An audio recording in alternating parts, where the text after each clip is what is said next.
반갑습니다. 반갑습니다.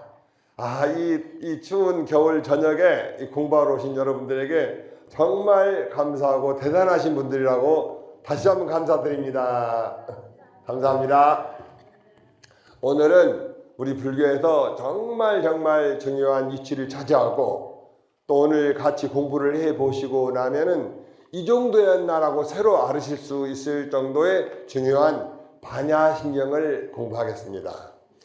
출가해가지고 이렇게 새벽 예불을 하고 또 낮에는 이제 사시기도라고 하는데 원래 부처님께서는 9시에서 11시 사이에 공양을 드셨기 때문에 그때 불공을 올리는 것이고 이제 이때를 우리 옛날 전통으로 하루를 12시간으로 나누었을 때 사시라고 합니다. 근데 우리는 이제 현대인이니까 오전 기도라고 이렇게 얘기를 하면 좋겠어요. 그래서 오전 기도를 할 때도 반야신경을 꼭 독경하고 또 저녁에 예불을 할 때도 반야신경을 꼭 독경합니다.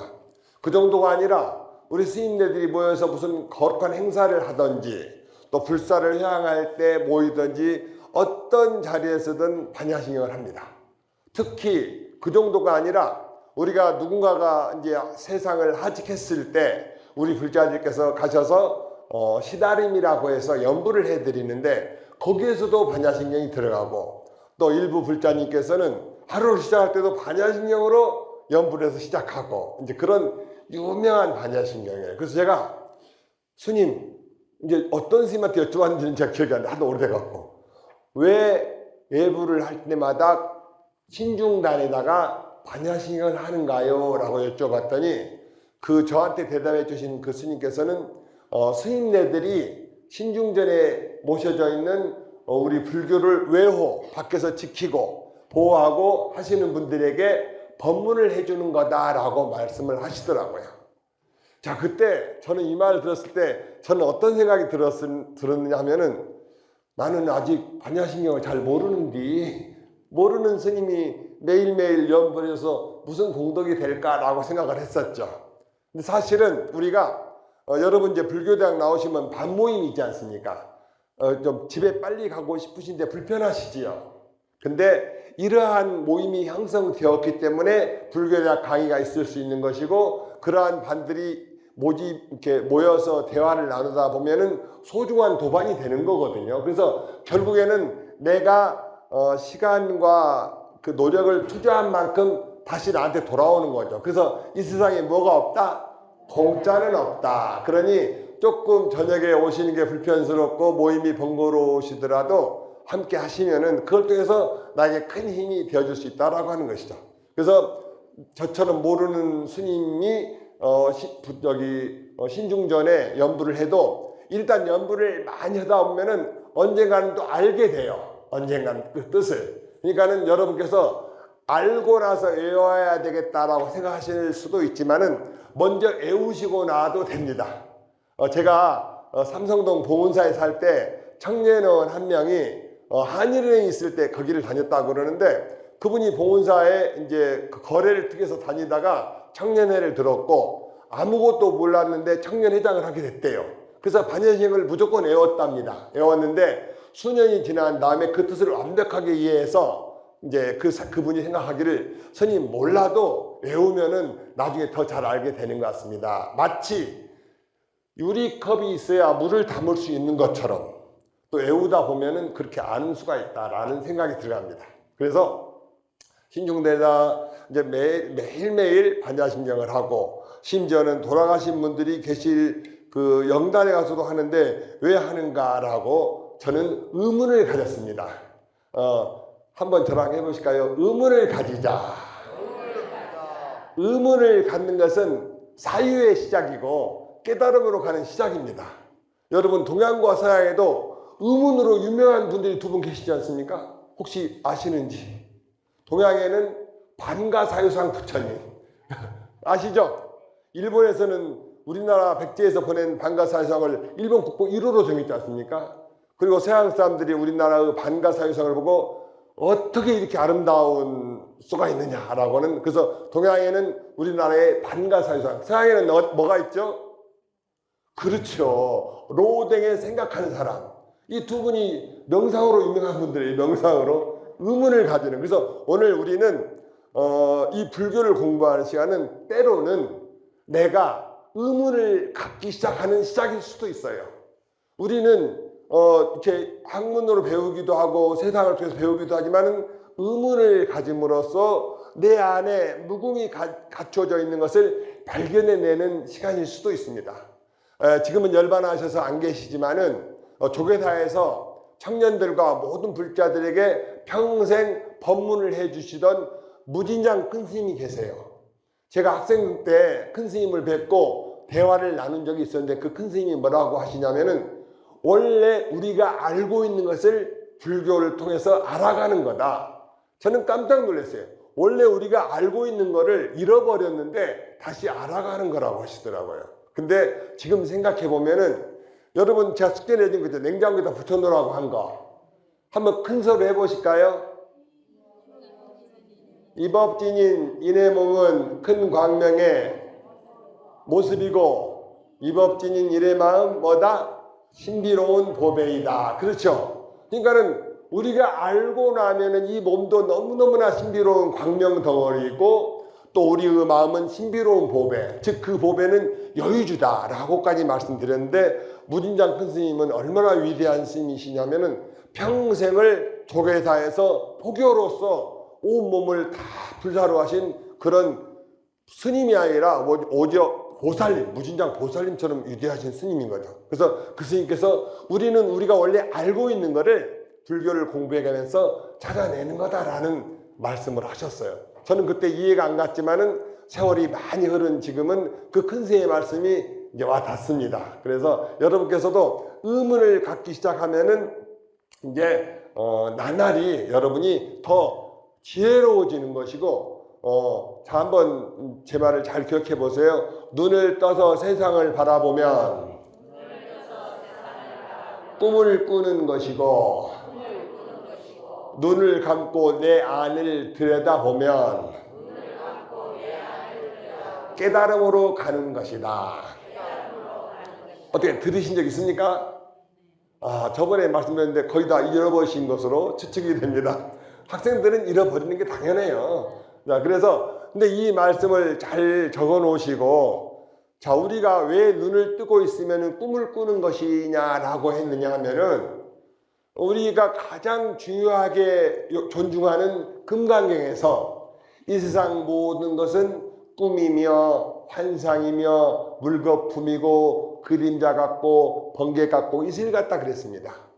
이 6가지는 우리의 삶에서 분명히 존재하는 것들입니다.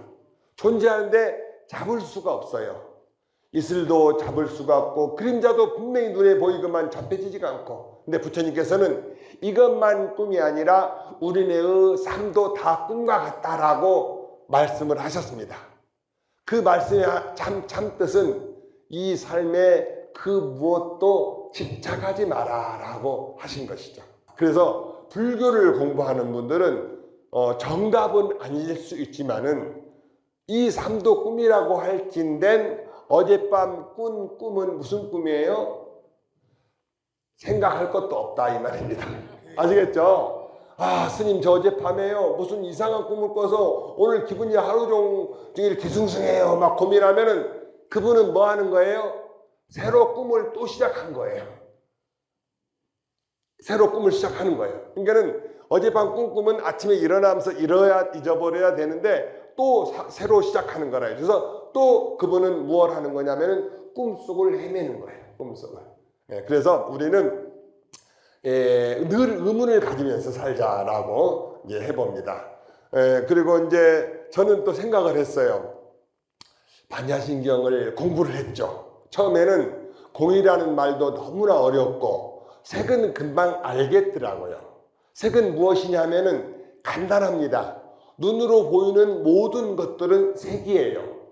다른 말로 하면은 형상입니다. 형상. 근데 이 형상은 영원하지 않아요? 영원하지 않습니다.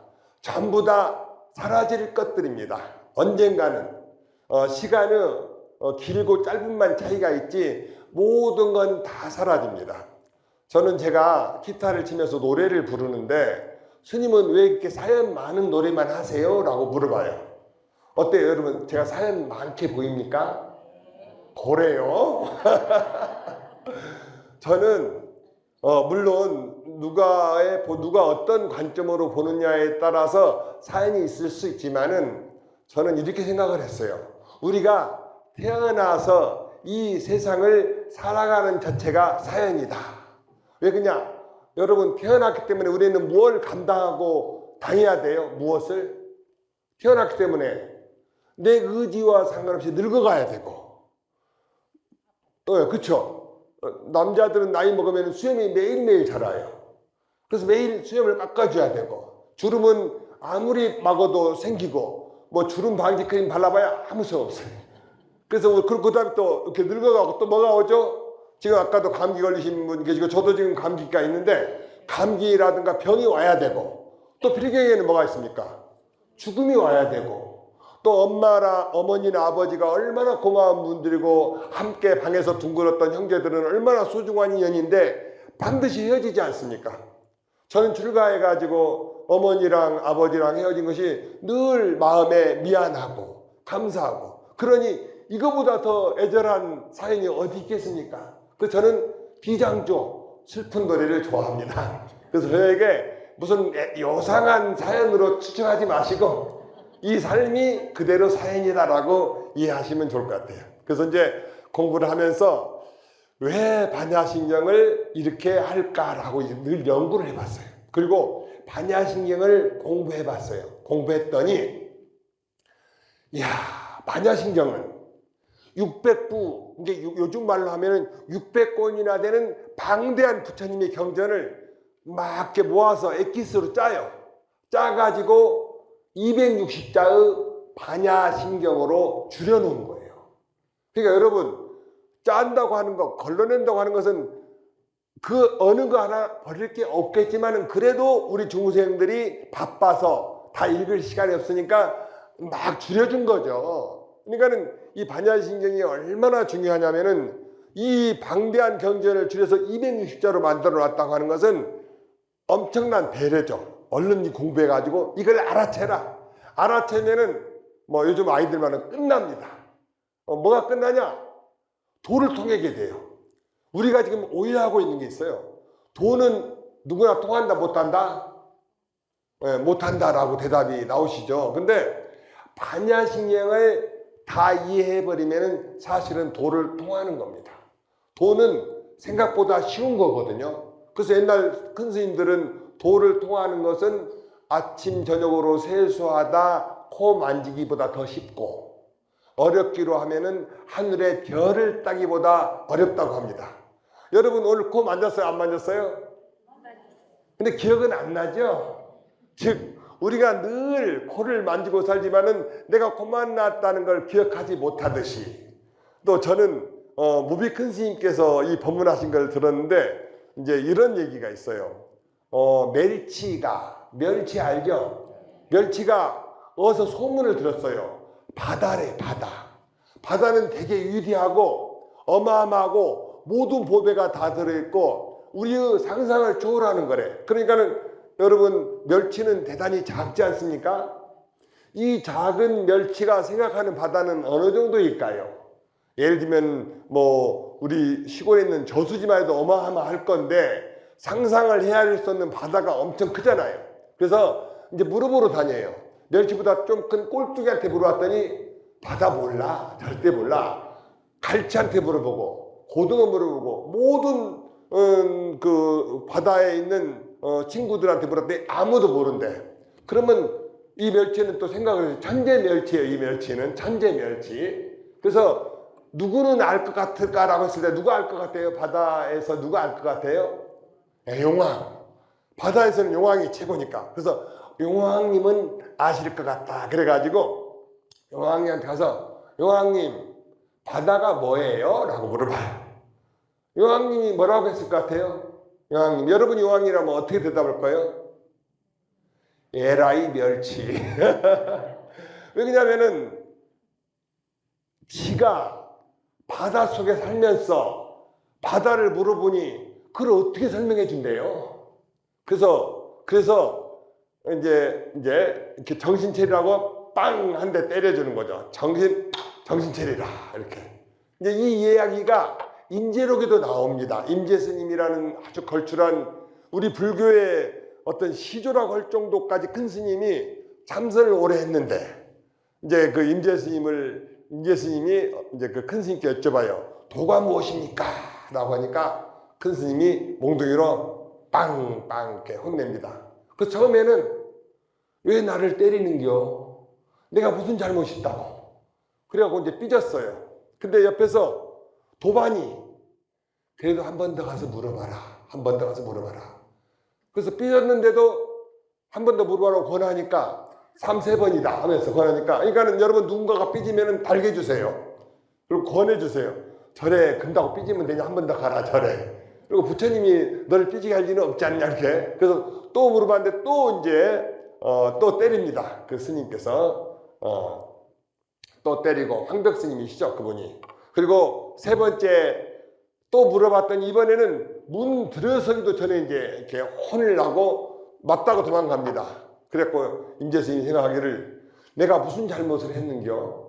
내가 물어본 죄밖에 없는데 어찌 나를 때린단 말이야. 그리고는 그때 제일 잘하는 말이 무슨 말이에요? 여기는 인연이 아닌 게요. 이렇게 여러분 저는 그런 말을 흔히 듣는데 우리가 그 정도 작은 일들로 인연이 아니다 기다 할 수 있는 상황이 아니에요. 이미 우리의 인연은 시작돼 버렸어요. 이미 우리의 인연은 시작되어서 이제 우리는 함께 성불하러 가는 그때까지 꼼짝도 못하는 인연이에요. 아시겠죠? 절대 앞으로 딴 데 갈 생각 하지 마요. 우리는 이미 전생부터 야무지게 얽혀있는 인연이다. 상불하는 그때까지 도반이다라는 겁니다. 그래서 이제 이 임재 스님이 이제 삐져가지고 이제 나는 가야 되겠다. 내가 3번이나 여쭤봤지만 3번이나 아무 말도 안 하고 나를 혼내놓으니 나는 가야 되겠다 해서 갈락하니까 이제 그 반장 스님이 황벽 스님께 스님 임재 스님이 간답니다. 그랬더니 아 그래? 그럼 가더라도 아무 데나 가지 말고 저기 해인사 쪽에 대우 스님을 찾아가라 라고 이제 알려준 거죠. 그래서 그 목주 스님이라는 반장 스님이 스님 안 가면 안 되겠나 했더니 뭐 한번 삐진 사람이 잘 돌아오기는 쉽지 않죠. 난 가겠다. 그래 그러면 가더라도 저기 공부 많이 하신 큰 스님 계시는 그 대우 스님을 찾아가 봐라 했어요. 그래서 이 임재 스님은 이제 삐져가지고 가는 거잖아요. 몇 년 살던 저를 떠나서 대우 스님을 찾아가는데 그때는 차가 있어요 없어요? 없죠. 걸어서 가야 돼요. 걸어서 가면서 이 스님 무슨 생각을 할까요? 무슨 생각을? 자 걸어서 무슨 생각을 해요? 내가 어째서 맞았는고? 한번 따라 해볼까요? 내가 어째서 맞았는고? 계속 고민되는 거예요. 3번이나 뭐 스님이 밉다고 때리겠어요? 정말 아니죠. 뭔가 있죠. 그래서 가서 이제 보름을 걸려서 그 대우 스님을 찾아가서 뵈니까 대우 큰 스님한테 너는 어디서 오느냐 했더니 예 저는 황벽 큰 스님 문화에서 몇 년간 공부하다가 제가 스님께 도가 무엇입니까? 라고 물어봤더니 몽둥이로 30방망이를 치는데 도대체 내가 무슨 잘못이란 말입니까? 막 이제 흥분해가지고 그랬더니 대우 스님이 뭐라고 하셨냐면은 혀를 차더니 예라이 밥통 밥을 배에다 넣으니까 밥통이고 똥이 들어있으니까 똥밥 똥자루고 그래 이 밥통아 그 황벽 큰 스님께서 너에게 그렇게 자상하게 일러줬건만 뭐가 어찌고 어째? 라고 딱 하신 거예요. 그랬더니 임재 스님께서 그 말에 확철 대오를 했어요. 때린 것이 미워서 때렸거나 다른 뜻이 아니라 너에게 최고 최상의 자비심과 배려로 너에게 일러줬건만은 너는 고작 그 정도밖에 생각을 못하느냐 이거예요.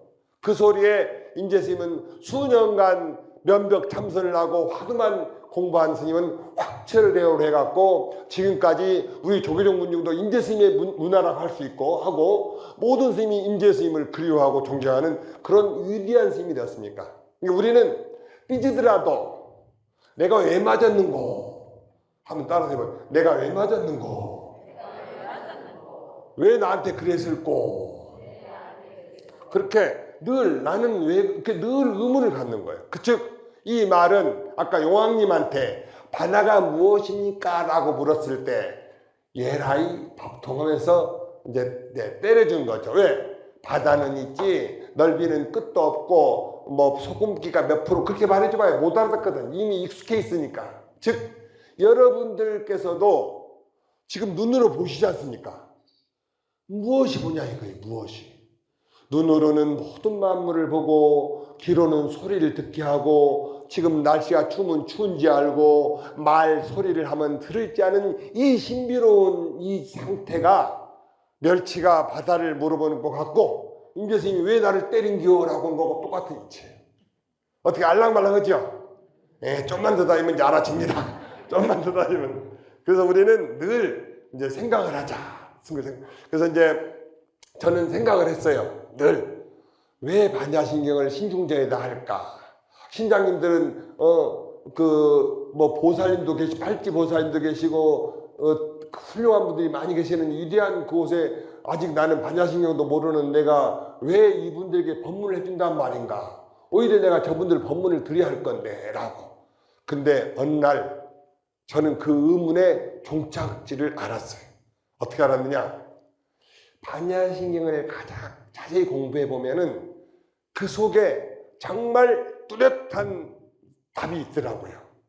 답이 있는데 그 답이 뭐냐면은 미리서 약간만 말씀을 드린다고 하면은 우리는 임시로 5가지의 조합으로 만들어진 존재이며 이것은 영원하지 않고 임식인 것이다 라는 그 한마디하고 또 이제 우리가 두려움이 생기지 않습니까? 살면서 무수한 두려움들이 우리에게 다가오는데 특히 뭐 집에 혼자 계셔도 무섭다는 분들 계세요.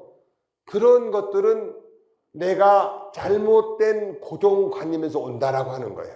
그래서 그런 것들을 알아놓고 나면은 그 외에 많은 부분이 모두 다 내가 잘못 생각을 해서 빚어진 것이구나를 알아채버리게 됩니다. 그래서 이 반야신경의 이 심오한 진리를 알아버린 어떤 큰 스님께서 이거를 매일매일 설명을 해주고 싶은데 뭐 요즘 안 바쁘신 분이 없잖아요. 옛날도 바쁘고 그러니까는 어떻게 설명해 줄 수가 없는 거예요. 그래서 이 큰 스님이 생각하시기를 이렇게 하면 되겠다. 어떻게 해요? 이렇게 하면 되겠다. 어떻게 해요? 매일매일 예불 때마다 신중전에다가 반야신경을 하라고 하자라고. 이해가 갑니까? 정말 강산이시네. 정말 강산. 즉 아까 처음에 말했죠. 반야신경 뜻을 몰라도 매일매일 하다 보면 알게 되더라고. 즉 일단 매일매일 하다 보면 우리는 신비로운 인간이기 때문에 의문을 갖게 됩니다. 누구를 막론하고 그 의문은 알기 위한 첫걸음이고 알려고 하는 대문을 넘어선 것이죠. 그래서 수없이 반복하다 보면 어느 날 후배 수행자들이여 후래에 오는 불자들이여 이 반야신경만 이해를 하게 되면은 그대로 그대는 부처의 지위에 올라가는 것이고 깨달음을 얻는 것입니다 라고. 그리고 그 깨달음을 얻고 나면은 그 공덕이 무한하며 또 그 깨달음의 세계에 도착하게 되면은 내가 얼마나 신비로운 존재인지를 스스로 알게 되며 그러다 보면은 천승행에서 정구업진어는 말을 정교하게 긍정적인 말을 하자. 또 오박내 그런 이제 안이제신진어는 이웃을 배려하자. 그런 것들이 다 연결되어 버린다고 하는 것이죠. 그래서 반야신경을 우리가 절에서 신중전에 매일매일 하는 것, 또 그 외에 어느 장소에서나 매일매일 하는 것은 반야신경이 가지고 있는 그 중요함을 마음껏 표현하는 것일 수 있습니다. 그래서 여러분께서도 반야신경을 한번 외워보시지요. 저희들이 출가해서 이런 말을 들었어요. 반야신경을 며칠 만에 외우는가 한번 봐라. 또 천수경을 며칠 만에 외우나 봐라. 그러면서 뭐라고 하면 한마디 더 해요. 그 선배들이 반야신경을 뭐 일주일 안에 하면은 전생에도 훌륭한 스님이었을 수가 있고 뭐 한 달 때도 못 외우면은 밥통이다. 그래서 자 여러분들께서도 한번 외워봐요. 그래서 이 반야신경을 이제 그 현장 스님이 공부를 하시는데 그 당시에는 인도에서 그 책을 갖고 와서 번역을 해서 공부하다 보니까 지금처럼 정보가 공개가 안 되고 일부만 받다 보니까 어딘가 좀 이상하다라고 해서 현장 스님이 인도로 유학을 갑니다. 현장 스님은 602년에 태어나셔서 664년에 열반을 하신 아주 유명한 스님이시고, 여러분께서도 잘 아시는 손오공 나오죠. 손오공과 현장 삼장법사가 사실 현장 스님의 이야기예요. 그래서 손오공, 또 누구 있죠? 저팔계, 또 사오정. 이 세 선수가 누구냐? 손오공은 탐욕스러운 선수, 저팔계는 어리석은 욕심 많은 선수, 뭐 사오정은 바보. 그래서 그 탐진치 삼독을 손오공, 사오정, 저팔계로 내놓은 거죠. 자, 그래서 이제 이 현장 스님께서 인도를 가는데, 여러분 기억해 보십시오. 지금도 인도 가려면 비행기로 몇 시간을 타야 됩니다. 지금도 인천공항에 가서. 근데 1500년 전에 인도를 간다고 하는 것은 어떤 일이겠어요? 정말 그 신라 시대라든가 이 당시에는 인도를 천축국이라고 했고, 거기 가다가 죽어서 돌아오지 못하는 분이 부지기수고, 실제로 많은 스님들, 우리나라의 해초 스님도 못 돌아오셨지 않습니까? 그래서 그렇게 많은 어려운 길인데, 이 길을 가는데 이 스님께서 익주 공회사라는 절을 갔더니 아픈 스님이 절에 계시더랍니다. 그래서 스님하고 이제 대화를 하면서 저는 반야신경을 구하러 천축국에, 즉 원본을 구하러 갑니다. 그랬더니 아, 그런가 하면서, 그래서 이제 스님께서 그 당시에는 이제 인도말로 되어 있는 반야신경을, 이거를 꾸준히 애우면은 너가 무사히 천축국에도 갈 수 있고 그 험난한 여정에서 아마 잘 이룰 수 있을 것이다 라고. 근데 지금 우리가 이렇게 얘기를 해서 간단하지만은 실크로드라는 그 길 아니겠습니까? 그 길은 사막을 지납니다. 또 사막만 지납니까? 1500년 전에는 산마다 도둑들이나 강도가 있을 것이고 얼마나 어려운 일이 많을 텐데, 그때 이제 이 익주 공회사의 노스님, 병이 든 노스님께서는 이 반야신경을 하루에 이 힘들 때마다, 길을 잃을 때마다 뭐 물이 없어서 목이 탄다든가 식량이 없어서 굶어 죽을 상황이 될 때마다 49번을 읽으라라고 하셨답니다. 자, 우리가 오늘 한번 기억해야 될 것은, 우리는 반야신경 49번 하라고 하면 어떻게 해, 그러죠? 안 그렇습니까? 또 제가 108배 한번 하라고 하면 선생님 108배 한 2시간 걸리지 않아요? 이렇게 물어보는 분들이 의외로 많아요. 근데 108배는 실제로 15분에서 20분이면 다 하죠. 근데 정말 짧은 거거든요. 반야신경도 260자의 반야신경을 49번을 하라고 이제 알려줍니다. 그래서 이 현장 스님께서는 천축국 인도를 가시면서 어려운 시기가 올 때마다 이 반야신경을 이렇게 읽으셨다고 그래요. 또 현장 스님은 그때 천축국으로 갈 때 나이가 27에 가셨다고 그러네요. 27에. 그래가지고 이제 인도 천축국에 가서 나라난타를 갔더니 그 공회사에서 만난 노스님이 계시는 거예요. 아, 드디어 여기 왔구나. 참 장하다 하면서 스님께서 나는 관세음보살이니라. 너에게 이 큰 뜻을 이루게 하기 위해서 내가 너에게 알려줬다면서 그대로 하늘로 올라가시더랍니다. 그래서 이렇게 음미하는 그런 그래서 저는 이제 이 49번이라는 얘기를 보면서 우리 불자님들께서도 세수를 하는데도, 화장을 하는데도 시간을 많이 수비하지 않습니까? 그러니 우리가 한번 반야신경, 특히 우리는 한글로 하셔야 됩니다. 번역되어 있는 걸로. 물론 한글로 하시되 또 이제 나중에 애우시고 나서는 한문으로도 한번 읽어보시면 좋습니다. 왜냐하면 정말 멋있는 경전이거든요. 색즉시공 공즉시세. 이야, 대단하지 않습니까? 여러분 혹시 누가 불교를 물어보면은 색즉시공 공즉시색이니라 하시면 끝나는 거예요. 아셨죠? 그렇게. 그래서 이렇게 매일매일 49번 애우신다 하면은 여러분께서도 분명히 반야신경의 유리한 가르침을 내 가슴에 담을 수 있을 것이다 라고 생각하는 것이죠.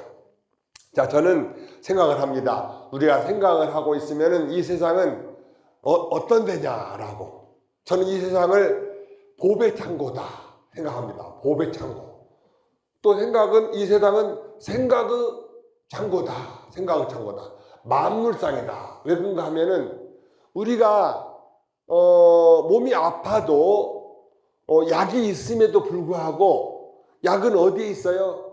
약은 어디에나 있죠. 어떤 그 한의사가를 꿈꾸는 제자가 선생님한테 한의를 배우는데 이제 10년 이상을 옛날에 배웠는데 선생님이 이제 나가서 독초를 찾아오느라 했다는 거예요. 독초를 하루 종일 이틀, 3일, 일주일 만에 돌아와서 그 제자가 뭐라 했냐? 선생님 밖에 나가니 약초 아닌 풀은 하나도 없습니다. 그러더랍니다. 약초 아닌 풀은 하나도. 그러니까는 그러면 이제 네가 독립해도 된다라고 해주시더라고요. 즉, 이 세상의 모든 풀들은 약초 아님이 없다라고 하는 것이죠. 즉, 내가 눈이 밝아지면은 모든 풀이 약초 아님이 없듯이 모든 사람들이 내 스승이 아님이 없고 세상의 모든 직장이나 내가 하는 일들은 도 닦는 일이 아님이 없다라고 이해할 수 있는 것이죠. 다만 내가 그것이 안 보인다면 아직은 내 고집스러운 업장이 내 눈을 가리고 있나 보구나라고 하는 그런 마음이 공부하는 길이 아닐까라고 생각해 봅니다. 저는 이제 제가 양평에 서종사라는 절을 창건했는데 처음에는 작은 그 파이프로 마당에다가 샘을 파서 물을 먹으니 이게 석회암 물이 돼갖고 손발이 트고 차를 끓여 먹으면 차 색깔이 빨개져요. 그래서 먹을 수가 없어요. 그래서 1년을 그렇게 힘들게 먹다가 어느 날 물이 너무나 안 좋아서 이 물을 포기하고 산에 흐르는 개우물을 떠다가 차를 마셨더니 차가 너무나 맛있는 거예요. 그래서 이 지하수는 안 되겠다. 그래서 이제 지하수를 포기하고 산에 개울물을 모아서 이제 이렇게 이제 물이 절 모든 주방이라든가 방에다가 이제 공급을 하게 됐습니다. 근데 여러분 요즘 도시는 전기가 나가도 물이랑 다 잘 나옵니까? 그래서 이제 근데 물이 안 나오면 화장실도 못 쓰고 전기 나가면은 마비가 되지 않습니까? 그래서 저는 그때 전기가 나가더라도 모든 현대적 그게 안 되더라도 물만은 자동으로 나와야 되겠다라고 생각을 해가지고 산에서 내려오는 이제 호수를 방마다 주방에 다 무동력으로 나올 수 있게끔 묻었죠. 근데 그 과정에서 수압을 높이려면 산에서 내려오는데 이렇게 굵은 파이프를 써야 돼요. 근데 이 굵은 파이프를 쓰는데 연결 부위를 자그마한 그 몽키 스파나 그런 걸로 잠글 수가 없는 거예요. 그래서 망치로 탁탁탁 치다 보니까 너무나 많은 상처가 나더라고요. 그래서 생각하기를 이거를 이 넓은 큰 거를 잠그고 여는 건 없을까라고 해서 제가 철물점 가서 물어봤더니 이미 그런 것을 잠글 수 있는 그 자전거 체인 같은 잠금 장치하는 기기가 이미 나와 있더라고요.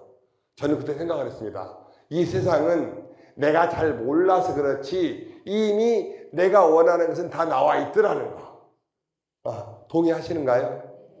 저는 최근에 컴퓨터를 쓰면서 컴퓨터 뒤에 선이 너무나 많잖아요. 그래서 컴퓨터 선을 좀 없앨 수는 없을까? 또 이제 이 스마트폰 충전할 때 늘 선을 꽂아야 돼서 꽂지 않고 놓으면 안 될까라고 생각을 해봤죠. 그랬더니 이미 무선 충전기가 나와 있더라고요. 그러니까는 우리는 내가 아직 몰라서 그렇지 내가 원하는 건 어떻다? 이미 나와 있을 수 있다. 그래서 이 세상은 뭐다? 보배 창고다. 오늘은 그걸 한번 적어 놓으시면 어떨까요? 냉장고 그 저번 거 붙인 밑에다가 이 세상은 보배 창고다. 그렇게. 그래서 이 현장 스님께서는 이제 기도하니까 장애가 사라지고 원하는 일들이 이루어지고 누군가가 나타나서 도와주더랍니다. 누군가 나타나서. 그래서 현장 스님은 무사히 이제 인도에 가서 했습니다.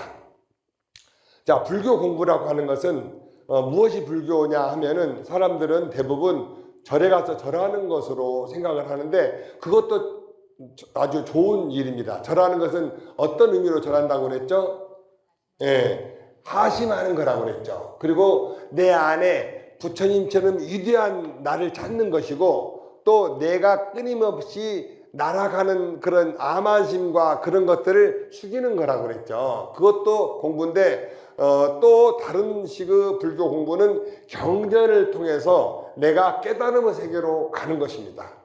지혜를 배우는 거죠. 지혜를. 그러면 이제 지혜를 배우고 깨달으면 어떻게 될까요? 지혜로 배우고 깨달으면 어떻게 될까요? 저는 몇 년 전에 우리나라는 북한에서 댐을 막아갖고 서울을 수몰시킨다고 그래갖고 얼마나 많은 사람들이 평화회 때문에 그 돈을 기부했습니까? 근데 그 결과 어떻게 됐어요? 다 속였잖아요, 국민을. 그러니까는 이제 우리가 공부를 많이 해야 되는 거는 우리는 늘 속을 수 있는 세상에 살고 있는 거예요. 이 세상은 늘 속이려고 하는 사람이 있다라고 하는 것이죠. 또 속이려고 하는 사람이 예를 들면은 뭐 국가가 될 수도 있고 종교가 될 수도 있고 또 다국적 기업이나 그런 데도 될 수 있어요. 그러니까 우리는 늘 지혜롭게 늘 공부하면서 이제 그런 생각을 해야 돼요. 특히 우리는 누구에게 가장 많이 속냐? 누구에게 가장 많이 속아요? 나에게 속죠.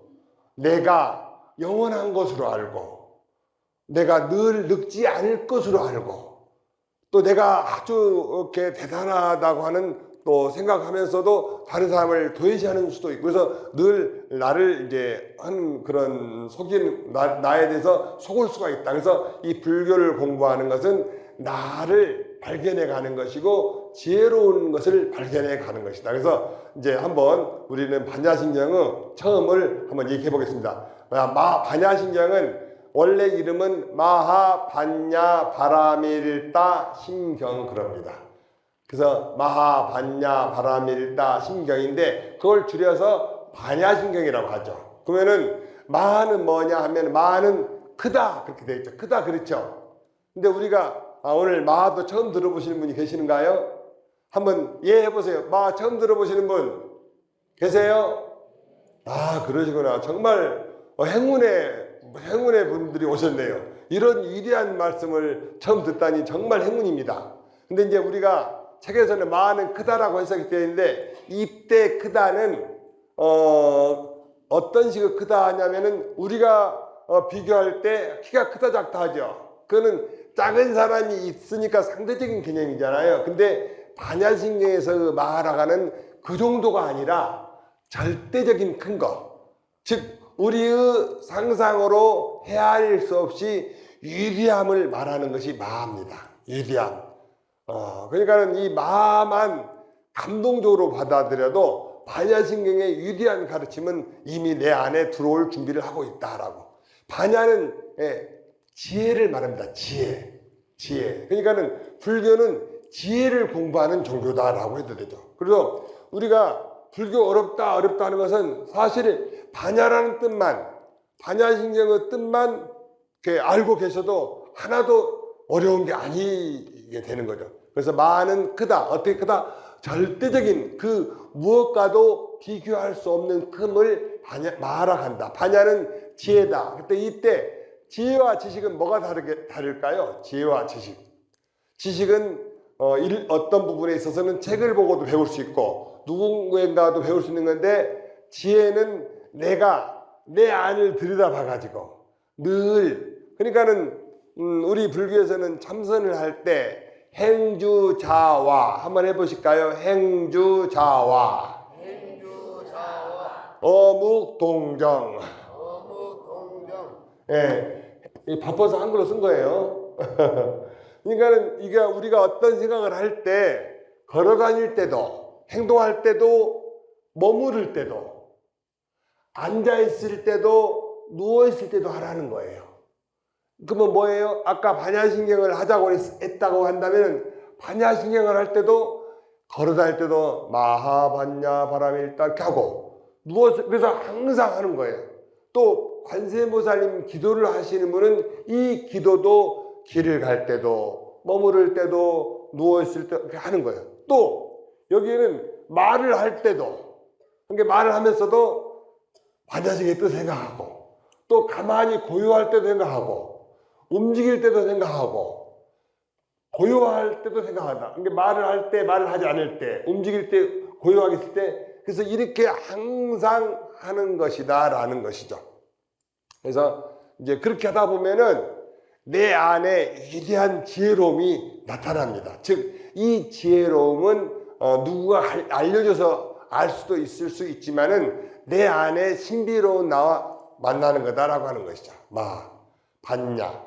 또 이제 바람이 일단은 언덕에 도달하다 뜻이에요. 언덕. 그건 왜 그렇게 썼냐 하면은 우리 이 사바 세계는 탐진치 욕망의 세계인데 늘 생로병사와 어려움이 있는 고해라고 하죠. 근데 여기에서 저 언덕은 피하는 세계, 열반의 세계이거든요. 그래서 거기를 건너가는, 그래서 이제 바람이 일단은 도피한, 언덕에 도달하다. 저 피하는 세계에 이르다라는 거죠. 그리고 심은 마음심, 마음심. 우리의 핵심.